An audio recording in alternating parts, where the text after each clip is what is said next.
Assalamualaikum warahmatullahi wabarakatuh. Selamat berjumpa lagi bersama saya Ibrahim Fajri dalam channel Ibrahim Fajri Official Channel. Baik, rekan-rekan semuanya, para netizen, citizen, dan insan hukum yang baik.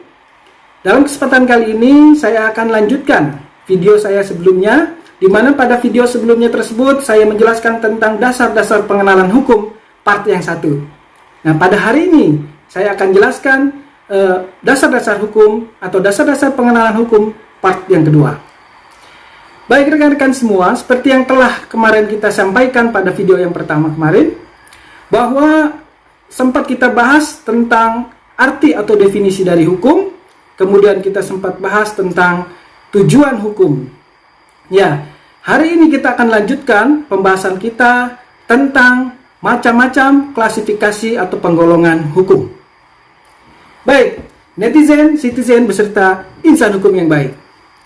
Seperti yang dijelaskan bahwa hukum itu memiliki penggolongan-penggolongan.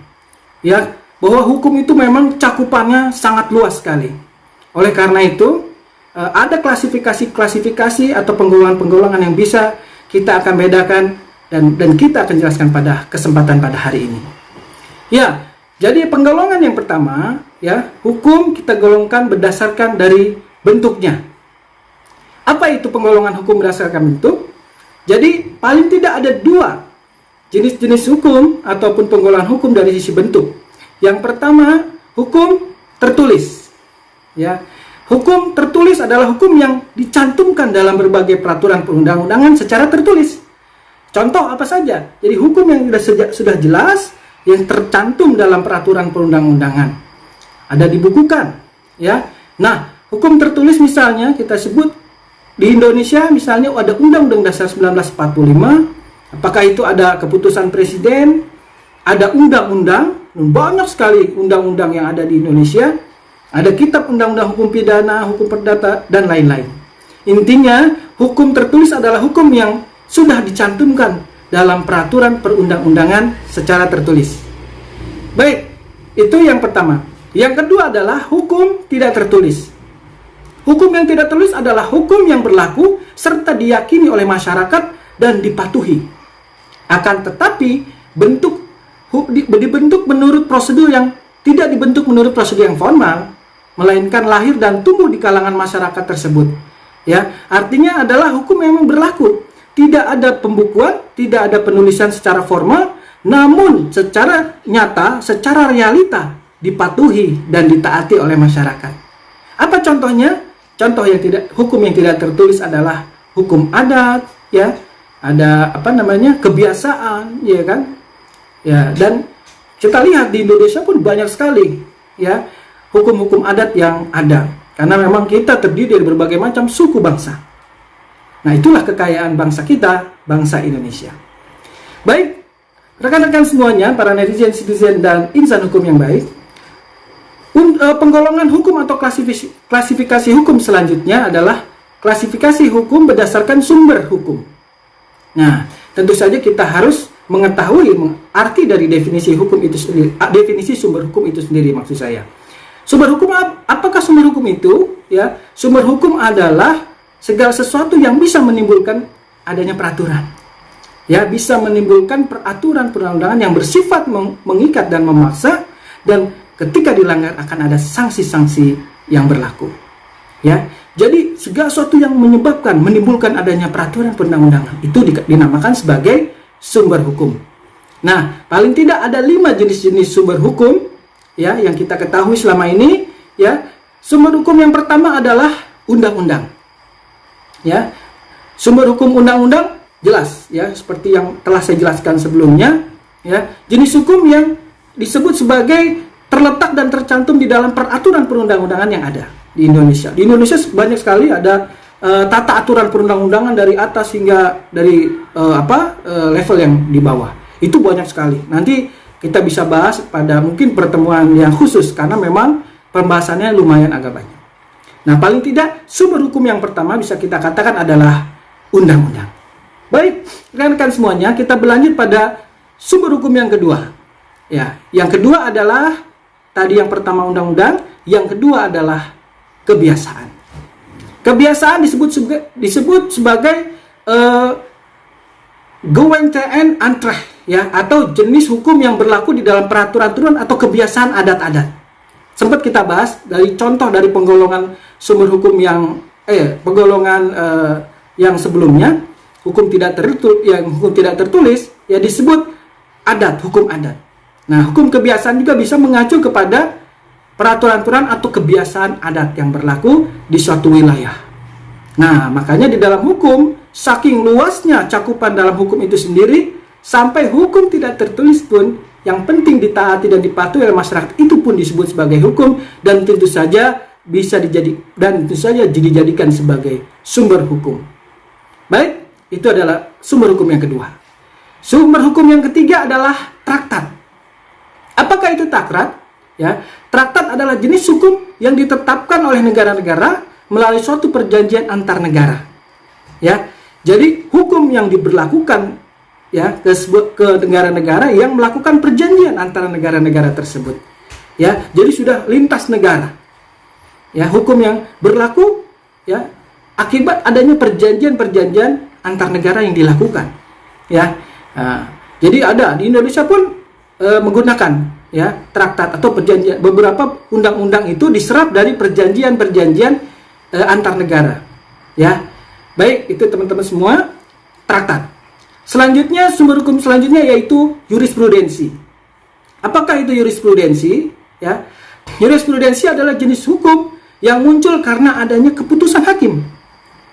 Ya, yang menjadi rujukan tentu saja hakim selanjutnya dalam memberi putusan di pengadilan. Ya, jadi ini adalah putusan hakim yang terdahulu, ya, yang akhirnya dengan kasus atau perkara yang sama digunakan untuk sebagai putusan hakim saat ini. Gitu. Ya, jadi sangat berharganya putusan-putusan hakim dalam menjalankan atau dalam memeriksa atau memutuskan perkara-perkara, sehingga putusan-putusan tersebut bisa dijadikan kembali putusan yang baru yang dengan catatan dengan konteks perkara yang sama. Itu sumber hukum jurisprudensi. Ya. Nah, selanjutnya adalah doktrin. Ya. Apa itu doktrin? Ya, jenis hukum yang pada dasarnya berupa ilmu hukum yang terdapat dalam pandangan para ahli hukum yang terkenal dan sangat berpengaruh. Ya, jadi intinya ketika ada kekosongan hukum, tidak ada sebuah perkara atau sebuah perbuatan tindakan yang ada dasar hukumnya, maka disitulah peran doktrin, ya, atau pemikiran atau pendapat para ahli yang bisa dijadikan rujukan, ya, jadikan rujukan sebagai sumber hukum dan digunakan untuk memutuskan suatu perkara. Jadi itu penggolongan hukum berdasarkan sumber hukum. Baik, netizen-citizen serta insan hukum yang baik, selanjutnya kita masuk ke dalam penggolongan hukum yang ketiga. Ya, penggolongan hukum yang ketiga adalah penggolongan hukum yang berdasarkan sifatnya. Nah, penggolongan hukum berdasarkan sifatnya ini terdiri paling tidak ada dua. Yang pertama, hukum yang bersifat memaksa. Yang pertama, hukum yang bersifat memaksa. Yang kedua adalah hukum yang bersifat mengatur. Nah, apakah hukum yang bersifat memaksa? Sebetulnya sempat kita bahas di video-video sebelumnya. Ya, kita bisa sampaikan sedikit lagi di sini bahwa hukum yang memaksa adalah jenis hukum dalam keadaan bagaimanapun harus dan mempunyai paksaan yang mutlak. Ya, di Indonesia contohnya apa? Hukum pidana. Ya, hukum pidana, hukum yang berkaitan dengan kejahatan, criminal law. Ya, itu jelas hukum bersifat memaksa tanpa terkecuali. Ya, semua warga negara harus tunduk terhadap aturan yang bersifat, tentu saja bersifat memaksa. Nah, itu sifat yang pertama. Sifat hukum yang kedua adalah sifat yang mengatur. Ya.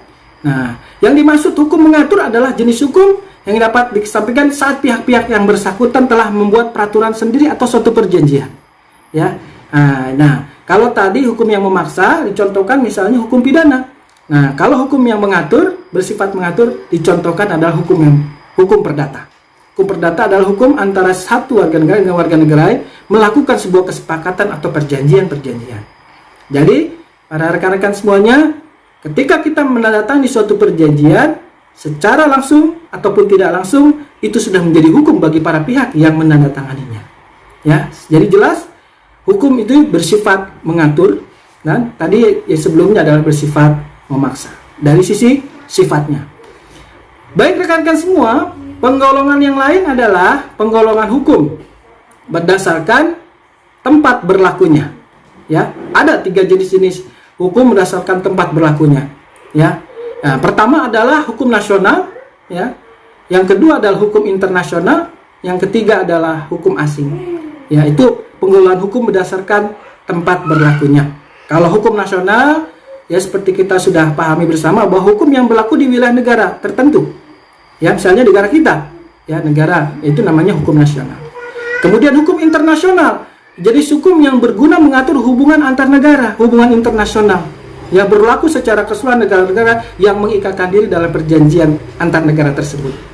Ya, kemudian golongan terakhir, golongan hukum asing, ada jenis hukum yang berlaku dalam wilayah negara lain dan tidak berlaku pada negara-negara yang bersangkutan. Ya, hanya sebagai bahan pelajaran untuk sebagai contoh, ya, sebagai contoh jenis-jenis hukum. Oke, nah selanjutnya kita akan bahas penggolongan hukum berdasarkan isinya. Ya, penggolongan hukum berdasarkan isinya kita paling tidak ada 2 jenis. Pertama adalah hukum publik, yang kedua adalah hukum privat. Ya, hukum publik adalah atau disebut sebagai hukum negara adalah jenis hukum yang mengatur hubungan antara negara dengan individu atau warga negaranya. Nah, biasanya hukum publik menyangkut tentang kepentingan umum atau publik di dalam ruang lingkup masyarakat. Jadi hukum yang mengatur secara luas, ya, sudah dalam kawasan publik, area publik. Ya, apa saja negara yang mengatur warga negaranya dalam hukum publik tersebut? Kita bisa contohkan misalnya hukum pidana, tadi sudah kita sebutkan sebelumnya. Hukum pidana, ya, jelas, ya, mengatur tentang kejahatan, ya, makanya otomatis itu bersifat memaksa. Seluruh warga negara harus terikat pada hukum publik. Ya, salah satu tadi hukum pidana, di mana tidak boleh melakukan sebuah tindak kejahatan yang sudah dikategorikan, digolongkan di dalam hukum pidana di Indonesia. Contoh hukum publik kedua adalah hukum tata negara, ya, yaitu jenis hukum yang mengatur terkait hubungan antara negara dengan bagian-bagiannya, ya. Nah, dengan lembaga-lembaga negara lainnya. Ya, di Indonesia sudah jelas banyak sekali para ahli tata negara, dan tentu saja itu harus ada pembahasan yang khusus. Ya, nanti mungkin kapan-kapan kita buat video berkaitan dengan hukum tata negara. Kemudian yang ketiga adalah contoh hukum publik, hukum tata usaha negara. Ya, jenis hukum publik yang mengatur tentang tugas dan kewajiban para pejabat negara secara administratif. Ya. Nah, jadi ada tugas-tugas kewenangan, tupoksi, tugas pokok dan ya itu tupoksi, ya, dengan fungsi. Nah, itu, ya. Baik, selanjutnya adalah hukum internasional, ya, jenis hukum yang mengatur terkait hubungan antar negara. Seperti hukum perjanjian internasional, hukum perang internasional dan sejenisnya. Ya, itu pun kelihatannya harus ada pembahasan yang khusus, ya. Baik, yang pengelolaan hukum yang kedua adalah, ya, yang berdasarkan isinya. Tadi yang pertama hukum publik, yang kedua hukum privat, atau hukum sipil. Ya, nah, hukum privat disebut juga hukum sipil, jenis hukum yang berguna untuk mengatur hubungan antara individu dengan individu lainnya, antara satu warga negara dengan warga negara lainnya. Ya, ini memfokuskan pada kepentingan perseorangan, ya kan? Nah, apa contohnya? Contohnya adalah hukum perdata. Ya, apa misalnya hukum perdata itu mengatur hubungan antara individu, ya, misalnya hukum keluarga, ya, hukum perjanjian, hukum kekayaan, hukum waris, hukum perkawinan dan sebagainya. Ya, makanya saya katakan sangat luasnya lingkup dari hukum itu sendiri, sampai dalam hal keluarga saja diatur oleh hukum, ya, di dalam hukum perdata. Yang selanjutnya contoh hukum privat adalah hukum perniagaan. Ya, jenis hukum privat yang mengatur hubungan antara individu dalam kegiatan perdagangan. Misalnya hukum jual beli, hutang piutang, sewa menyewa, cara mendirikan perusahaan dan berbagainya. Nah, itu pun kelihatan memang harus kita bahas dalam satu pertemuan khusus. Baik rekan-rekan semuanya, para netizen dan insan hukum yang baik, itu adalah video kedua saya berkaitan dengan pengenalan dasar-dasar hukum. Terima kasih atas perhatiannya.